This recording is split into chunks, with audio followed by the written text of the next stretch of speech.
In this lesson, we're gonna see the multiple forms, multiple representation of the equation to graph, and babalik lang natin sa original ulit. So we have the equation table, graph, three ways, one line. Tatlong objectives ang kailangan natin pag-aralan. Of course, the first is to convert a linear equation from standard form. Ito yung standard form, ax plus by equals c. This one is S standard form. Ko-convert natin to slope-intercept form. So this one is the slope-intercept form. Tapos ibabalik lang din natin ulit yan. Okay, vice versa. Pangalawa, translate a linear relationship among its equation, table, and graph of the graph representation. From the slope-intercept form to table to graph. Yan ang gagawin natin sa pangalawang objective natin. At pangatlo, paano nga bang nangyayari kapag nagbabago yung M, yung slope, or yung B, or yung y-intercept? Nagbabago ba yung graph? Yun yung tanong dyan. Okay? So, let's have a pre-lesson activity. This one is whiteboard flash. And I want you to look at each equation, identify which form it is in. So, here's the first one. Identify. The spelling is wrong. So, identify the form. A, y equals 2x plus 5. What is that? B, 3x minus y equals 7. And C, x equals 4. Okay, go ahead and identify ano ba yan? Slope-intercept form ba yan? Standard form ba yan? Or kung ano man yan? Okay, sige, let's reveal the answer. The AY equals 2x plus 5, that is a slope-intercept form. 3x minus y equals 7, that is standard form. And x equals 4, the vertical line equation. Okay, so these are the forms na makikita po natin sa mga susunod na problem. So, which equation tells us the slope right away? Is it the A, the B, or the C? What do you think? Alin kaya sa tatlong bagay na yan or form na yan ang kaya agad nating ma-identify yung slope? Of course, equation A from the word slope. No, makikita agad natin yung slope dyan. Not just a slope, but also the y-intercept. Okay? Because in y equals mx plus b, the slope m is easy to see. Kaya siya kino-convert sa kanyang bagay. Okay? And that today, tututunan natin how every linear equation can reveal its slope and graph. Sige, may dalawang estudyante. Si Maria at saka si Joshua. Naglaban sila. So, in this situation, yung dalawang estudyante ay may isang line. Isang line nga ba? Tingnan natin. So, we have 3x minus 2y equals 12 para kay Maria. Kay Joshua naman, meron siyang y equals 3 over 2x minus 6. Ang sinasabi dito, the situation, two students, one line. So how can we identify or verify that? So both students claim they are correct. How can two different equations describe the same line? What do you think? Okay, so alamin natin. So let's check the graph using Desmos. Actually, ano na ako eh, ayusin lang natin, no? Punta ako sa Desmos dito. Kung meron kayong Desmos app, mas maganda. Pwede nyo pong hanapin ng Desmos dito. I think we have this given. Tapos punta lang ako dun sa equation na ibinigay kanina. Balik lang ako dito sa dalawang estudyante. So this is the equation. Palitin natin ng konti si Desmos para ma-visualize ninyo. So let's graph this two equation accurately ng maayos. So kay Maria, meron siyang 3x minus 2y equals 12. So this is the graph of Maria. The red one would be Maria's graph. Okay? So tignan natin naman kay Joshua. Si Joshua, i-graph din natin para makita rin ninyo. So kay Joshua, sa pangalawang graph, let's try y equals 3 over 2. Ay, nangyari. So 12, no? So we have y equals 3 over 2. Then x minus 6. So, lalakyan ko lang ng konti, no? Ito yung kay Joshua, yung color blue. Kay Maria, yung red. So, tignan nyo mabuti. Ito yung kay Maria. Tatanggalin ko muna, no? Yung kay Maria, yung red. So, look at the graph, no? Tumama yung, ito yung x-intercept na tinatawag. So, we have 4. Using this graph, makikita agad natin yung x-intercept kasi. Yung y-intercept as well, makikita rin na rin natin 0 and negative 6. Tignan natin yung graph naman kay Joshua. Okay, ang x-intercept niya, hulaan nyo kung ano. Same, 4 and 0. Ang y-intercept naman niya is 0 and negative 6. I think they have the same answer. So, pag pinabuksan ko yung kay Maria at kay Joshua, yung dalawang graph ay naglalay lang din sa isang line. Ang dalawang equation, naglay lang din sa isang line. Okay? Mapa Joshua, mapa Maria, parehas lang po ang kanilang sagot. So, the answer in that particular thing, no, na parehas ba yung sagot nila? Opo, parehas po yung sagot nila. They produce exactly the same line. So what's changed? So ang sagot, only the form of the equation change. No? Yun na naman ang pinagbago eh. Yung form lang ng equation. Yung isa siguro naka-standard form, yung isa naka-slope-intercept form. So ito yung kay Maria, tama? 3x minus 2y equals 12. Ito rin naman yung kay Joshua, y equals 3 over 2x minus 6. At paano nangyari yun? Na dalawang magkaibang form ng equation, parehas lang yung kanilang graph. Alamin natin ngayong araw. And that's the essential question. How can one linear relationship have different but equivalent representation? Equations, tables, graph, yan ang gagawin natin ngayon. So, let's have an activity number 2, investigating the y-intercept or b. Let's start here. Y equals 2x. Ano ba yung y-intercept natin dito? What do you think? The y-intercept lies in here, okay, in this point. And that is b would be equal to 0. Okay? So, ngayon, let's try to graph once again this thing. Litan lang natin ulit. Okay? So this time, allow me to graph this particular function ulit. So let's see. Change ulit natin. What changed? No? Y equals 2x plus 3. So this is the graph of the first boy. And the second boy would be y equals 2x minus 4. Let's see. Anong pinagkaiba niya? No? This is the first graph. Yung y equals 2x plus 3. So anong pinagkaiba nilang dalawa? Okay? So I think one of the observation that you have is they have different they have different what?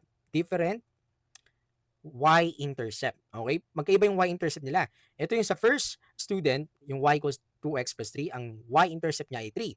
Kaya yung graph, as you can see, mas mataas ng tatlo. Tumaas from 0, tumaas siya ng tatlo. Okay? So yung graph niya, same lang din naman ng line yan, pero mas mataas siya ng tatlo.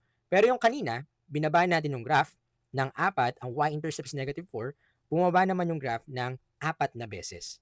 Okay? So, kapag binabago pala natin yung y-intercept, nagbabago rin yung itsura ng ating graph. Okay? So, ano bang itsura ng y equals 2x kanina? Kapag ang y-intercept ay 0, nasa gitna lang. Ito lang 'yun. Okay? So, para pala Sir Ice, parang ang nangyayari, kapag tumataas daw yung graph, ibig sabihin ng y-intercept is positive. Kapag bumababa daw yung graph, ang ibig sabihin nun, ang y-intercept is negative.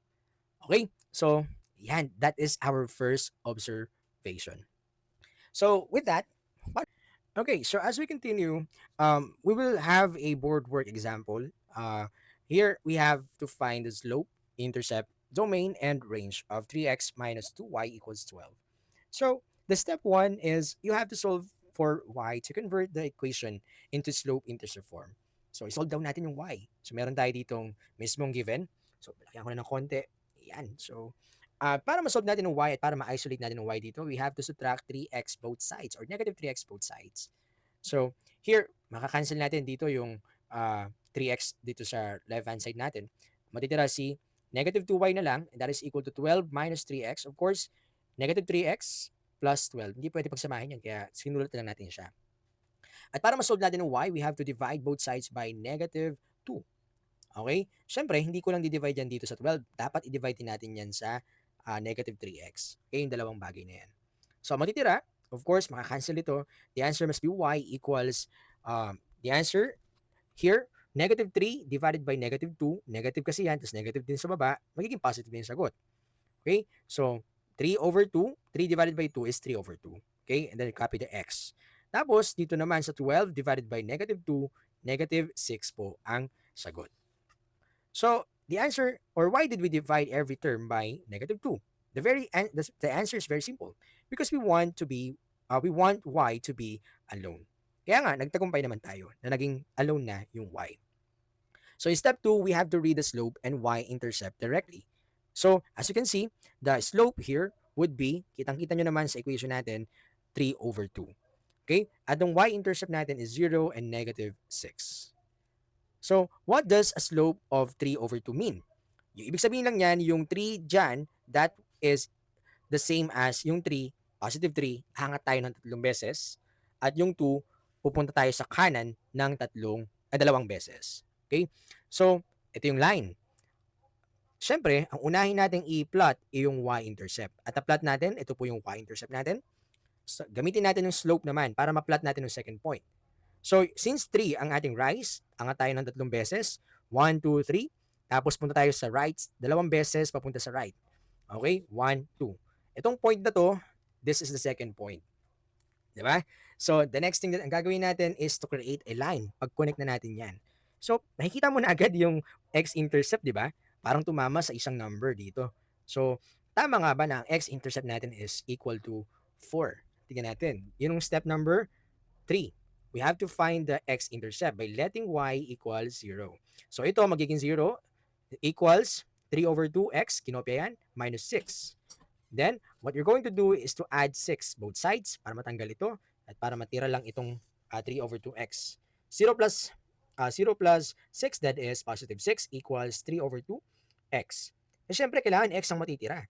Ang gawin natin dyan, we have to multiply 2 both sides. Bakit? Kasi may over 2 Divided by 2 dyan. Anong kabaligtaran ng divided by 2? Times 2. Okay, so cancel natin yan. Ang matitira na lang dito sa right hand side natin ay 3x. Ang sa kabilang side naman, left hand side, 6 times 2, that is 12. Dividing both sides by 3. The answer must be, tanggalin natin yan, x equals 4. Okay? Ang x-intercept natin ay equal sa 4. At tama nga yung hula natin kanina. Okay? So, 3 collinear points lang kailangan natin para makapag-create tayo ng legit na line. And these are those. Nahanap natin yan using the y-intercept, the slope-intercept, slope, and the x-intercept. Okay? So step number 4, state the domain. The domain would be, syempre, ang line ay continuous from left to right. Okay? So that is infinity, negative, from negative to positive infinity, o kaya naman all real numbers, set of all real numbers. Step 5, state the range, same thing. Pataas yan, infinitely, pababa, infinitely. So the final answer, ang slope natin is 3 over 2, y-intercept natin is 0 and negative 6, ang x-intercept natin, 4 and 0, and domain natin, all real numbers, and range, all real numbers. Okay? And that's it. Nagawa na natin yung activity natin. So I want to check your understanding about this particular problem. You have to solve with me the 2x plus y equals 8. Ang gagawin mo lang, convert mo yung slope-intercept form, find x-intercept, and patingin ang answer ninyo using graph. So 2x plus y equals 8. Ang gagawin natin dyan, we will subtract 2x both sides para matanggal ito at matira lang si y. Y equals negative 2x, ito yon plus 8. At meron ka ng slope-intercept form. Ang slope natin dyan ay negative 2 at y-intercept is 0 and positive 8. Okay? So, una natin ipa-plot is the y-intercept. The next thing is the slope. Di ba may over 1 yan? Di ba? So, rise over run. Ano yung rise natin? Sir, rise negative eh. So, anong gagawin dun? Siyempre, bababa tayo ng 2 beses. Pag negative, baba naman. Eh, may 1 ka dito sa run. Pupunta yan sa right ng isang beses. So, ano saan ang pangalawang point natin? This is the second point. So, Sir Ice, kapag pinagpatuloy ba natin yung negative 2, makukuha natin yung sagot natin? Try nga natin, subukan natin. What if pinagpatuloy nga natin? So, bumaba tayo ng 2 beses. Okay? Rise over run. This is the second point. Pangalawang point, rise, negative 2. Baba tayo ng 2 beses. Punta tayo sa right side ng isang beses. That is the point. Baba tayo ng 2 beses. Punta tayo sa right side. Alam natin yung y-intercept na, no? Ay, x-intercept rather. So, kaya hanapin kasi natin ngayon yan eh. So, tignan natin kung legit bang ang x-intercept natin ay positive 4. Okay? So, let y equals 0. Magiging 0 daw si y dito. 0 equals negative 2x plus 8.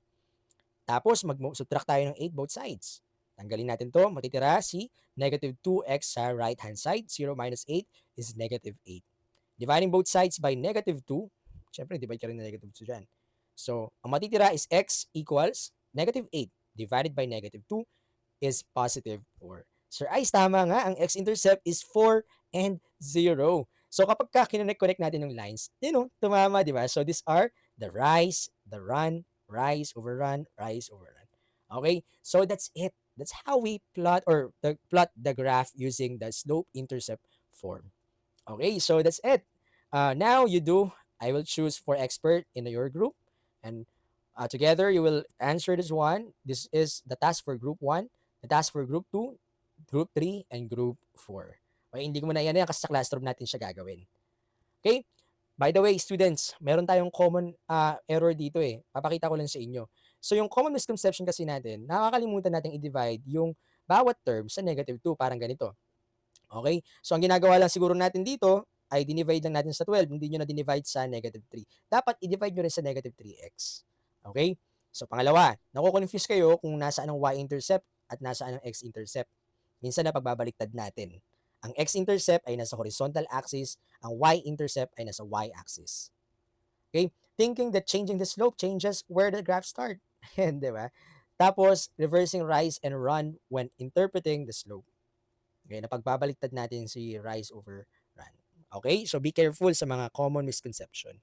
So as we close the session, kumpletuhin natin, think, write, and share.